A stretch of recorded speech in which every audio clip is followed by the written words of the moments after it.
everybody. Logan Lynch here, again doing the short form review of a film due to some technical difficulties that we had occur at Midnight Movie Distillery podcast. My other cohorts will be actually bringing on their reviews as well, but in separate formats similar to this, where it's just going to be them. The downside to this is that you won't be able to see the fun banter that we have back and forth. But we did keep the finishing the bottle portion that did actually record, so that will be available. So please watch that when that is available. Anyway, tonight's movie would be Knock at the Cabin. It was an M. Night Shyamalan movie, roughly about a $20 million budget. It grossed, I think, 14 or 15 million on its first opening weekend, it's a good sign that the movie will actually make back the money that it actually that was invested in it. So that's a good sign. I'm going to give you my quick barrel review, and then kind of just my pluses and minuses of the movie. So I don't have my barrels with me, so I'm just going to tell you. But I basically would give this a 4.0 out of 5. Highly recommend it. If you haven't seen the film, I would recommend cutting out now, just because I'm going to have spoilers and I'm going to be discussing things that are in the film, and that will spoil the movie for you, so go ahead and move on. Anyway, give you a second there to pause and come back. All right. So, the film is about 4 people that believe that the end of the world is going to occur unless this family that's living in a cabin that's on vacation is one of them sacrifices another, and it has to be done in that order. So somebody has to sacrifice one of those three has to sacrifice somebody of those three, and otherwise the end of the world is going to occur. The way that this film builds the tension, they set it up rather well. M. Night is really good with doing that. He also made you feel for every single one of the characters, which I thought was a good job that he had done. Even the redneck, if you will, you still felt for him, even though he was he was a very annoying character. I did like the film. I would recommend seeing it. I would definitely make sure that you watch it with an open mind, and just watch the film. Don't go into it expecting an M. Night Shyamalan type of ending. I might not even be saying his name right. Shyamalan. Anyway, don't go into it thinking there's some big plot twist at the end. Just go into it, have fun watching this movie. Anyway, Dave Bautista did a great job. I think he was kind of the standout. Even though Jonathan Groff is one of my favorite characters, he was great and excellent in Mindhunters. I would definitely say that Dave Bautista did a great job. His character was supposed to be, a burly, big, buff guy, but a teddy bear, and I think he played it to a T. I didn't get any feeling of like, hey, that's Drax on screen, which was quite nice. So anyway, I would recommend seeing the movie. I said I was going to keep this as brief and short as possible, and that's going to be it. So check it out. Take a look at it. That came out in February, I believe February 10th. So in probably a month or so, it'll be available on demand if it's not in your theaters. So check it out. Thank you. Everybody have a good evening. Welcome everyone to an odd episode of Midnight Movie Distillery. I'm one of your hosts, Warwick Price, and depending on the order that we splice these things together, you may already have seen my cohort Logan or Lon give their review and explanation of why we're doing this odd format. Basically, we had technical difficulties. We're still learning, as we've said, and it turns out that we recorded the reviews for Knock at the Cabin and Scream 6, and then we did our finishing the bottle episode, and somehow the first 2 recordings got wiped out.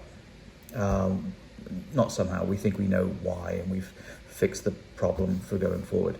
But so what we decided to do, because the finishing the bottle episode worked out fine, we wanted to put that up, but we make references to our review of Knock at the Cabin and Scream 6, and so we wanted to do kind of individual reviews of those, so we could put those episodes out, so that the finishing the bottle just makes a little bit more sense.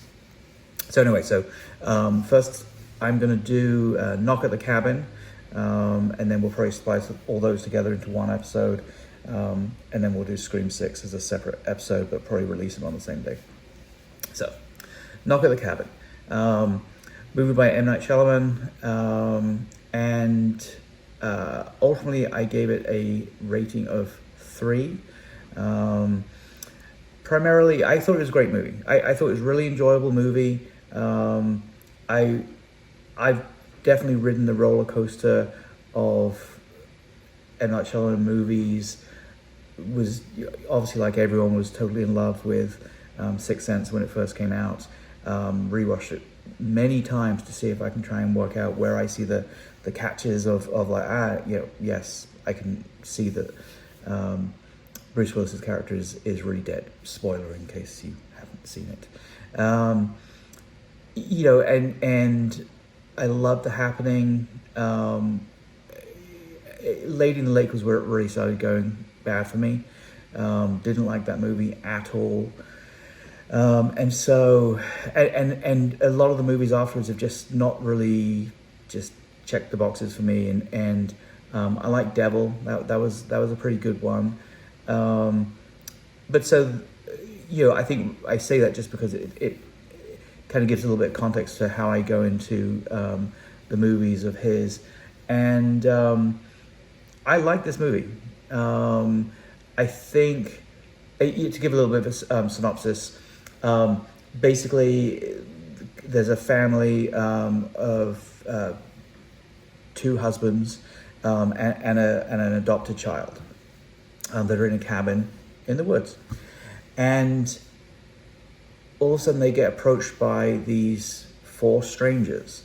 One of them played by Dave Bautista, who is just, I think is the standout in the movie.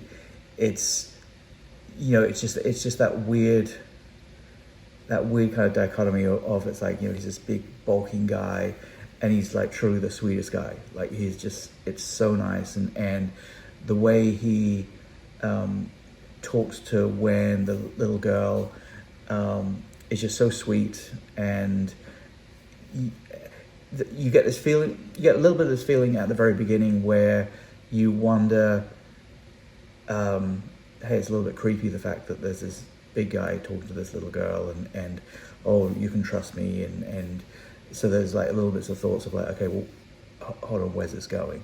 Of course, that's spoiled a little bit by anyone who watched the trailers, because you kind of know somewhat where it's going. But anyway, so you have these 4 characters that come into this cabin and effectively inform the occupants of the cabin, the 2 dads and a little girl, that one of them has to be sacrificed, and it's up to the 3 of them to decide who's going to be sacrificed. And if they don't sacrifice themselves, and again, it has to be like with their own will, then the apocalypse is going to happen and the world is going to end. Now, of course, like any normal sane person, that you get characters that come in and make those statements, and you go, oh, yeah, sure, right. And so what kind of continues is just the realization that at least these 4 people believe that they're serious, and it, as the movie progresses, if they ask the question, hey, have you made a decision who's going to be sacrificed? When they say no, something bad happens, and basically that something bad is one of the 4 people that are there get sacrificed themselves, and some plague, some terrible thing that happens.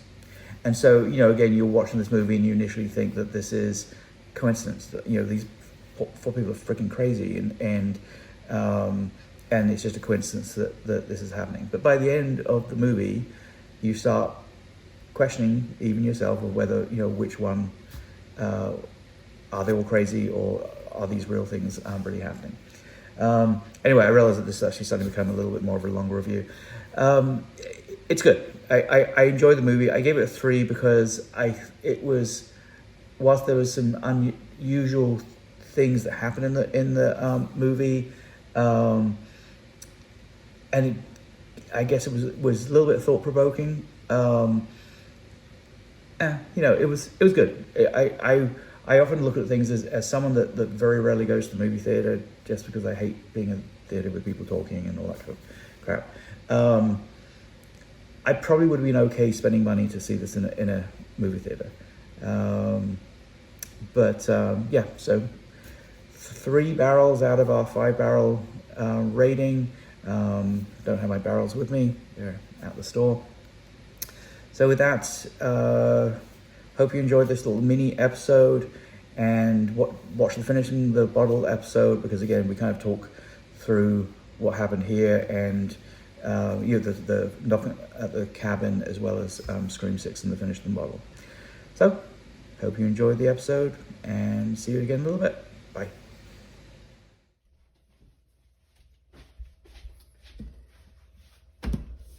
Hello everyone, Lon Black.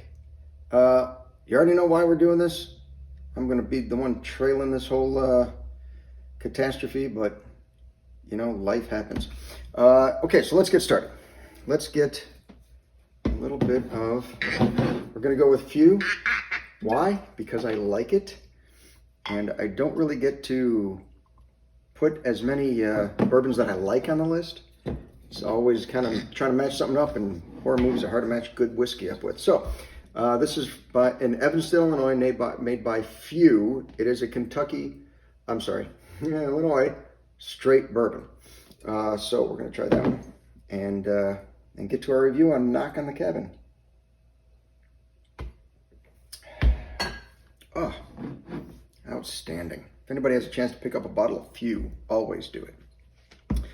So, Knock at the Cabin.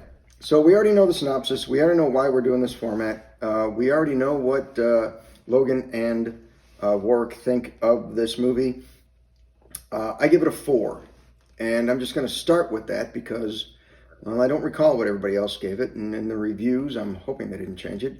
But let's just talk a little bit about this movie. I'm an M. Night Shyamalan fan. So normally any M. Night Shyamalan movie I'll praise.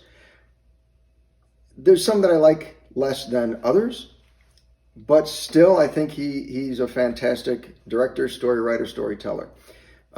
This is no exception. This story has the drama. It has, skip the twist ending, and, I get sick of it when people say, oh, but I saw the twist coming. I know what was going on. But you know what? That's not what it was about. I mean, you don't judge the movie just on the twist. The twist is a fun ending to it, but it's not the storytelling.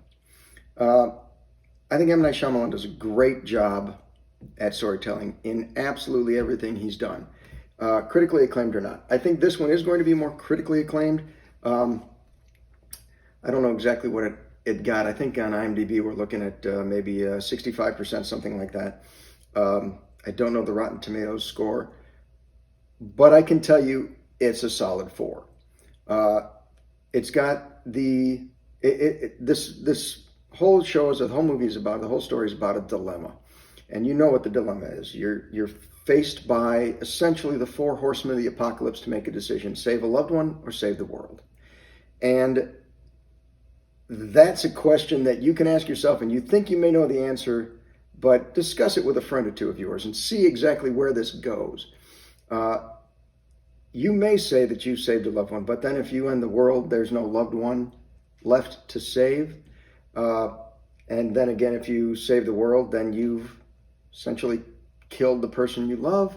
Can you live with yourself after that? What kind of a world is it left for you? Not an easy question. I do like the way they tackled it. I do like the way they approached it. I think there's way more story to the 4 horsemen, the people who come up and try to convince these people that they've got to kill one of themselves, or I should say sacrifice one of each other to save the world. Save one of each other? You understand. You know where I'm going with this. I'd like to know more of the story of them. How did they get their visions? How did they get convinced that they themselves had to commit suicide if they didn't convince these other two people, three people essentially, that they had to sacrifice one or another. That is an interesting story all its own. I know that given the circumstance for this movie, I think that would have detracted from it.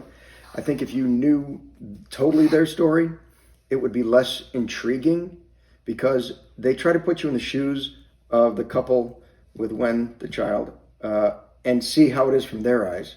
Four strangers show up to your door with weapons, looking like normal people, because they are normal people. Are they going to be able to influence you to killing someone you love?